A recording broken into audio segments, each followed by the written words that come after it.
50 years of the 3 Series, the car that started in 1975 with this E21. This is a car that combines sporty driving and compact luxury in one package. Now, we've gone through so many generations and we have every single one here. So let's see what these cars are like in today's age, going all the way back to the present car. To get a unique perspective on each gen and understand how this compact rear-wheel drive luxury sedan evolved, let's first get a close-up with each generation. Then take a close look inside and finally see what each of these is like to drive. So, where do we start? At the beginning, the shark-nosed E21. Now this is the E21, the first 3 Series, and it was born in 1975. It replaced the 2002 or the Neue class back then.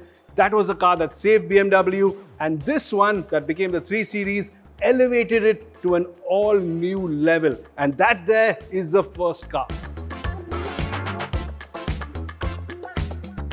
Now the E21 was designed by Paul Barak, who gave it a very unique and rakish look. Now you see that shark nose in the front, the way the grille is leaning forward, these lights that pop out. And here's something that very few people are aware of. Part of that was actually due to US regulations, because each headlight had to be a separate unit. And that's why Paul Barak, the designer, put them side by side. Now the chassis was based on the 2002, which is why you still have this clamshell bonnet here. How big was it? Around 4.3 meters, which incidentally is roughly the size of the first gen Creta. Oh yeah, and we always think of BMW as a sedan or a saloon. Well, the first gen only got 2 doors. Now it's surprisingly compact in here. I can sort of touch the other side of the car, and this 1970s steering wheel is just massive. It's the deep dish type with the horns on the stalks, 4 stalks, but the build quality is surprisingly good. And this here is typically BMW. The interior, the center console is tilted towards the driver, so you feel you're in a cockpit. My favorite bit here, those dials, they just look too cool. And they're so clear and legible. Wow, awesome. And I also love these seats. They're a bit springy, but wow, what support for a car made in 1975 when most cars just had benches. Out on the road, there's no mistaking its origins. This is the E21. It's got that little 6-cylinder under the hood. And even now, put your foot down and it does pull pretty neatly. I'm pretty surprised by this car and the performance it has. And although it's an automatic, well, it definitely is a 3 Series. Yes, it does roll in corners and you need to be a little patient, but it's got a nice sporty feel, and that's what makes it a real 3 Series. This car just puts a smile on your face.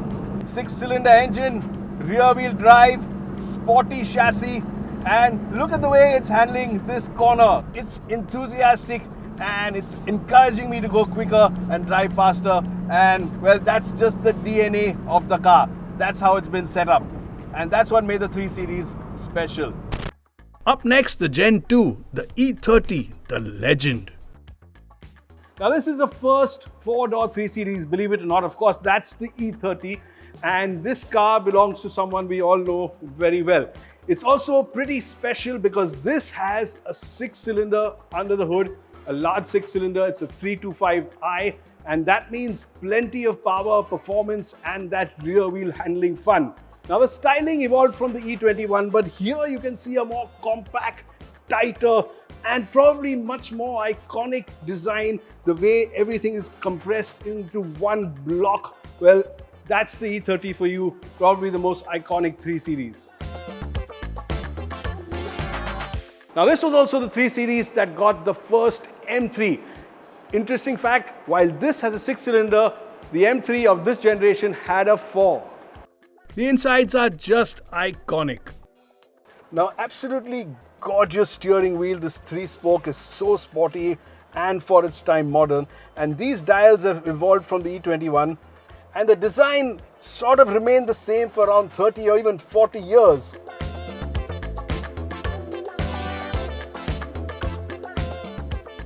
And this car even got powered windows. And the E30 also got another cool feature, these check lights. Out on the road, this car just gets me smiling. It's the size, the agility. And then there's a playful nature of this car. You just want to drive it fast. And that's the real beauty of it. It feels like a little go-kart with a big, powerful engine. The engine is just magic. It pulls hard from around 3000 RPM.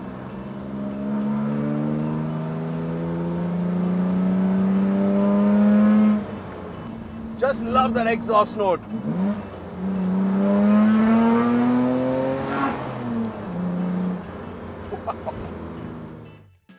And then there's the gearbox. Absolutely superbly synced gearbox. I love the way it's sprung, tightly sprung, but not heavy to use, accurate. You just click it into place with a little blip on the throttle, super charming. And then when you downshift, you can get right into the power band.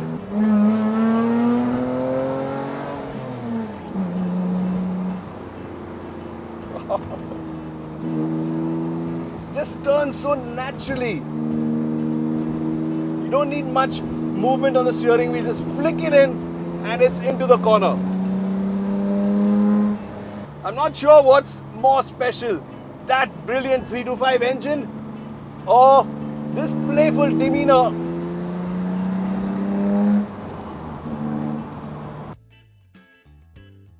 The E30 was the first 3 Series to get 50-50 weight distribution front and rear, and even this 325i with a big 6-cylinder up front gets a 50-48 front-rear weight distribution.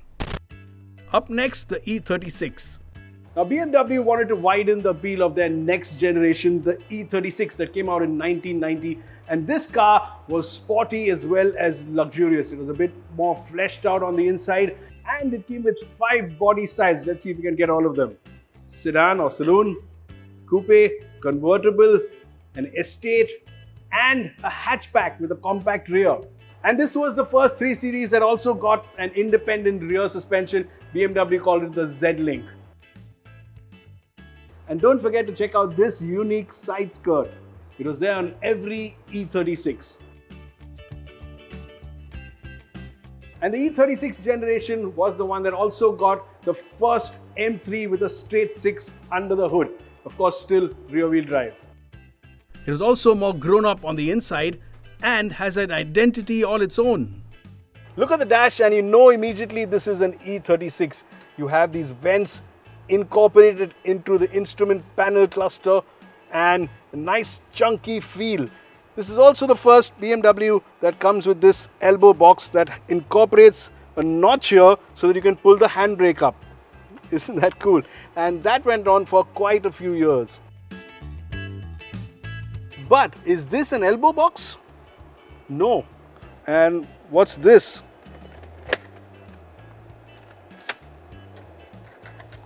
Cassette holder.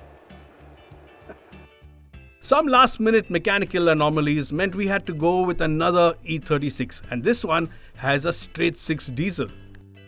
So this car was made more luxurious, it was made more comfortable, larger, a little supple, softer, and that's often why people didn't like it too much. But yes, that 3 Series sporting edge, that was still there, and you can feel it around these fast corners, the way it sits on the road, the way this 6-cylinder diesel is pulling.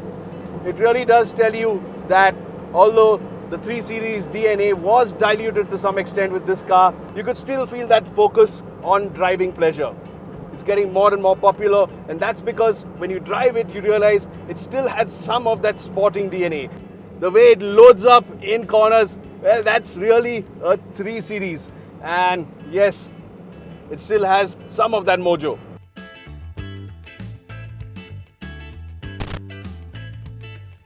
The E46, however, reversed the trend and was a delight to drive. The E46, tighter, more compact, more sporty, lots of hardware to make it a better driver's car. This one is often considered to be peak BMW 3 Series.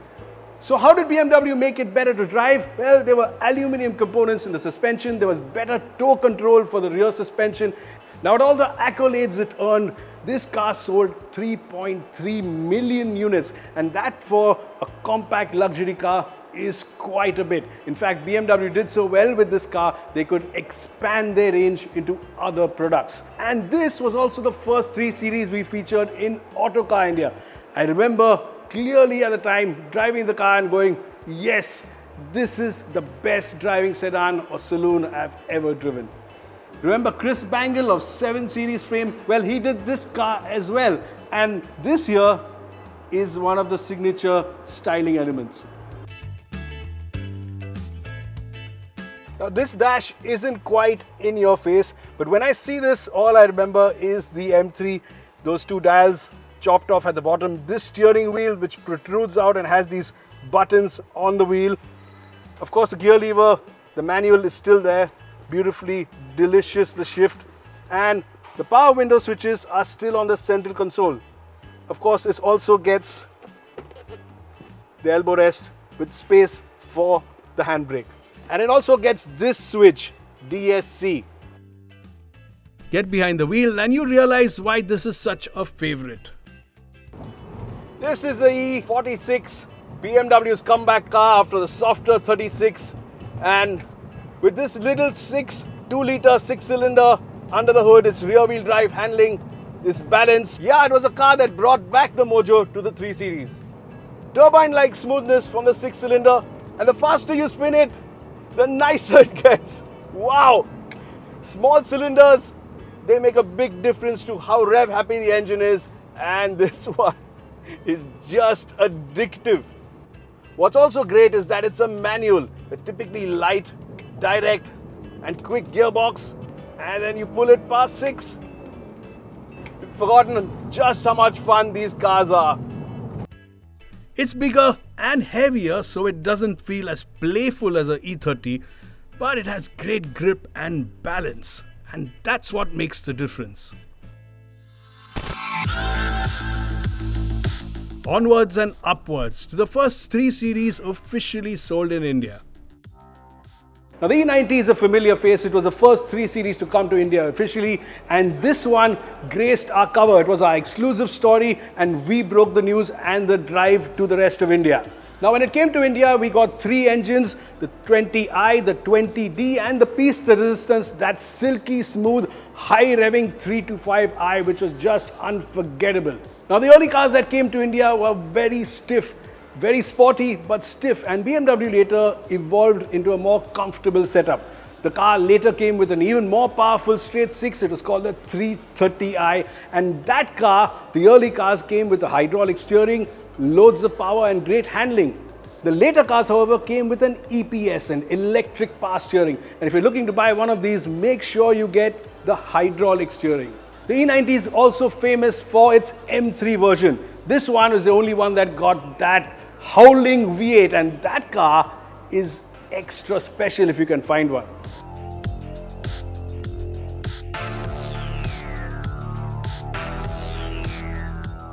Now, we never got any manuals in India, but this one still came with a handbrake. And you had the first early versions of iDrive that were pretty hard to control. Some 3 Series also came without iDrive, and those had a flat dash. Driving the E90 immediately feels familiar.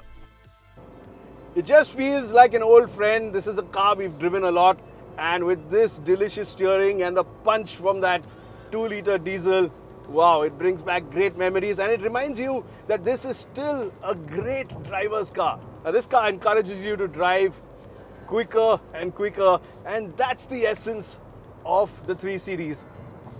What an absolutely delightful steering.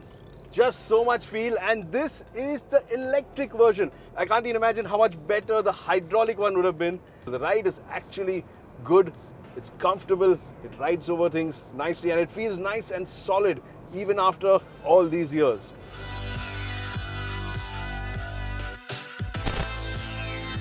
Now for the 3 Series we see most often on our roads. Now the F30 is the 3 Series we are most familiar with in India because there are so many around, and this car with its connected lights and unique look was the one that really made it popular. Of course, you got a 320i and a 320d, and of course diesel was the way to go. So there's plenty of diesel cars around, nice, talky, fun to drive. Now a bit more comfort oriented, it had more space and comfort in the back. It still wasn't the most comfortable rear, and a lot of new features on the inside to make it more luxurious.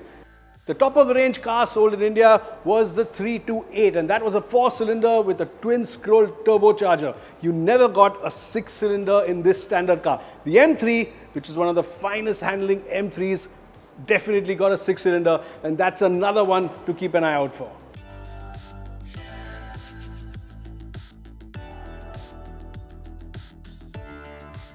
A super sporty driving position here, and even tall drivers are pretty comfortable in this car.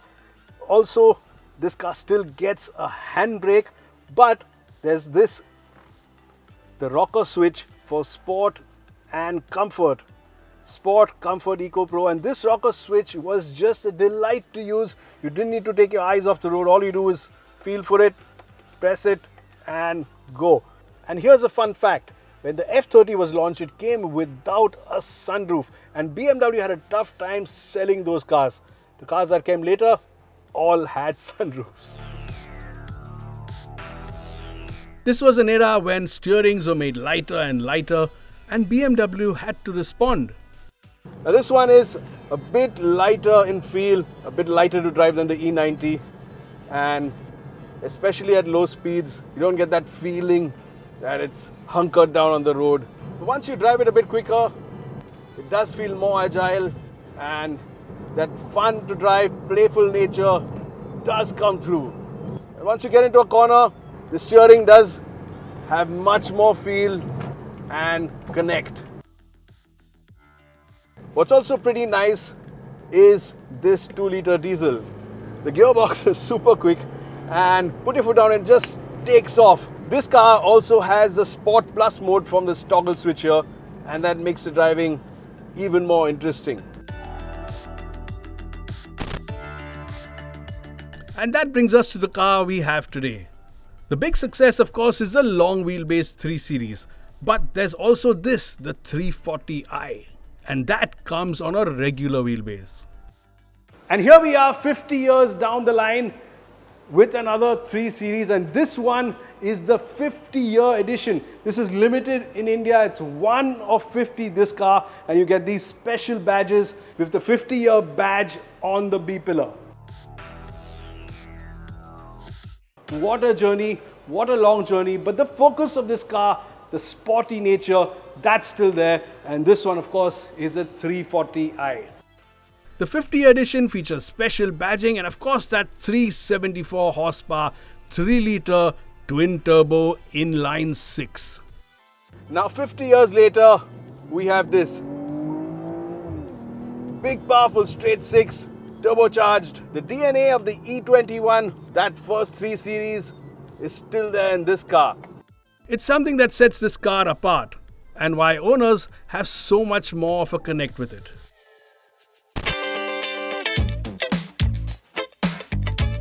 The E30 is very special because it's the first 3 Series sedan. I mean, the E21 was a coupe.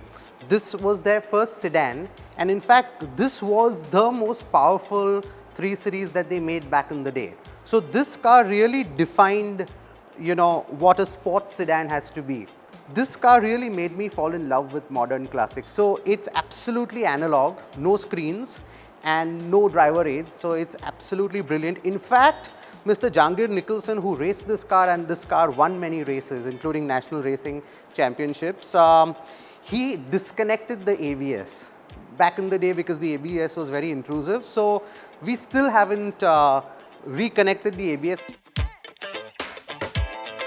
The 3 Series has never lost its original DNA of just that perfect chassis and just being fun to drive, regardless of which generation it is, regardless of what engine's in it, gearbox, it doesn't matter. It's always a car that's fun to drive. So I'm going to tell you, I've had about 9. This is my 9th 3 Series. And what makes it special is its design, the handling, the performance, the durability. Overall, it's a super package, whether it's the E36, the E21, the E30, the E46, the E90, E92, E93. I've actually had all of them. I've had the M3, E93, I've had the E46 Coupe, I've had the M3 E46. This is probably my fifth E46 itself, and I put a stop on this because now I know I've got one of the best that was ever produced. So I was always fascinated by 3 Series and the sheer driving pleasure of the car. The driving position is a lot like a sports car than a sedan, and the ground clearance is also not that much of an issue in Indian conditions, unless you have like 5 really heavy people sitting. It's an absolute pleasure to drive. Even the handling of it is super tight, and it's very confidence inspiring, and that's kind of why you usually go for a BMW over any other brand. Seeing every generation of the 3 Series in one place in India and driving them back to back was a rare privilege. One thing's for sure, there's never quite been a car like the 3 Series. So focused, so fun, but still a good luxury car. With more than 40,000 BMW 3 Series on the road in India and the long wheelbase 3 Series posting stronger and stronger numbers, the success of the 3 seems set to continue.